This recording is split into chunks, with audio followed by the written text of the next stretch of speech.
We got a couple of Paralympians joining us this morning. Amy Kneebone and Whitney Bogart are here. Good morning, ladies. How are you? Good. How are you? Good. Thanks for coming to join us. You're headed to the Paralympic Games in London, England.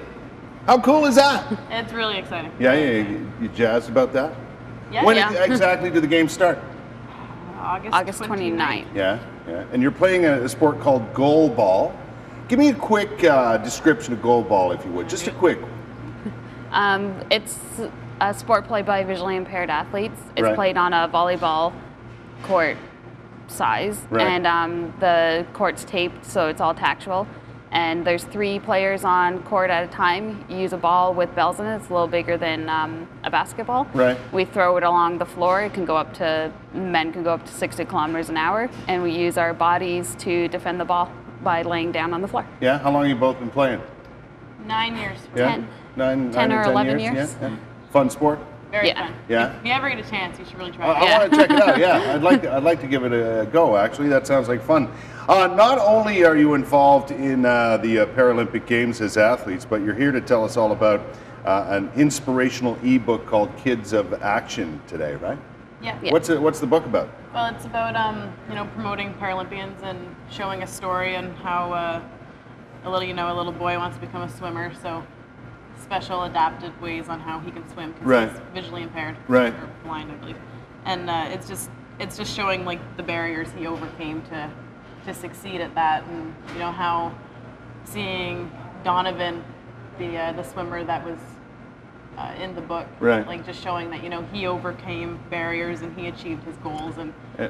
and no matter what, as long as you put your mind to it, I guess the message is anything's possible, right? pretty Yeah, much. No matter what your situation. Yeah, it doesn't matter if you have a disability or not, you can still be successful. Right, because you are both visually impaired, correct? Yeah. And you're both going to the Paralympic Games in London. I mean, that's spectacular. Yeah. And you haven't let this, any impairment of vision get in your way to do this. And I think that's, those are incredible stories. You do encounter, like anybody else, hurdles along the way, correct? Yeah. Yeah. What kind of things did you have to overcome, Amy, to get to this point? Well, a lot of it is just you can't pick up on things a lot quicker Right. without because you use your vision a lot to learn things. So it's a little slower, but Right. I mean you put in the time and effort, and Yeah. it'll come.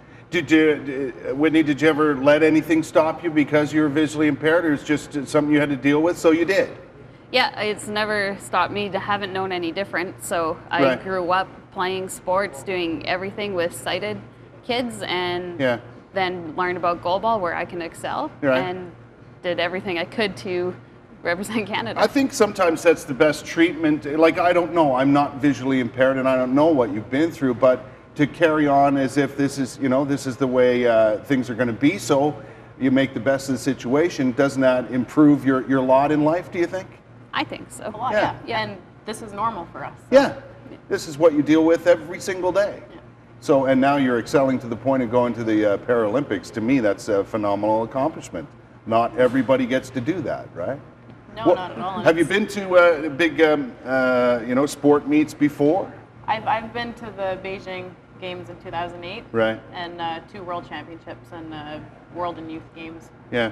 that got us to qualify for London. Oh, cool. So you're all set to go. Well, best of luck and thanks for dropping